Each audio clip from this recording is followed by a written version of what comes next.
আসামি সোহেল রানা বিজ্ঞ আদালতে বলেছেন, মাননীয় আদালত আমি ভুল করেছি, আমাকে মাফ করেন।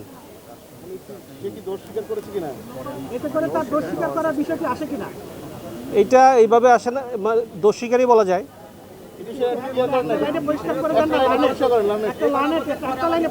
আপনারা যেটা বলছেন সেটা আপনারাও বিজ্ঞ আদালতে উপস্থিত ছিলেন, আমিও ছিলাম। আপনারা যা শুনেছেন আমিও তা শুনেছি। আপনি একটু গুছিয়ে বললে আমাদের জন্য। আমি যেটা বলার এটা বলেছি। আপনারা যা শুনছেন বিজ্ঞ আদালতে, আপনারা সব সাংবাদিক উপস্থিত ছিলেন, আমিও ছিলাম। আপনারা যা শুনেছেন আমিও তা শুনেছি। আপনারা যা শুনছেন, যে প্রশ্ন করছেন সেটাই আমি শুনছি। প্লিজ আমি আর কিছু বলতে চাচ্ছি না। সে বলছে আমি ভুল করেছি, আমি মাপ চাই। আসামি বলেছে আমি ভুল করেছি, আমি মাপ চাই। উনি কোনো ছাপাই সাক্ষী দিলেন না কেন? তার পক্ষে কোনো ছাপাই সাক্ষী নাই বিদেশে আজকে ছাপাই সাক্ষী দিবে না। ধন্যবাদ ভাই, ধন্যবাদ। জি জি জি জি, থ্যাংক ইউ।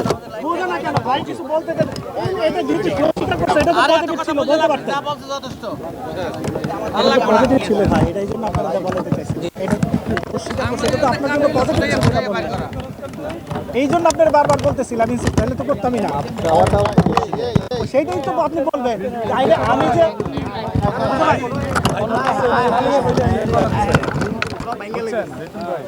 ভাই ভাবতেছে ওনারা সবাই ভিলেন বানাচ্ছে। অলরেডি সে ওই সুদাই বাটারে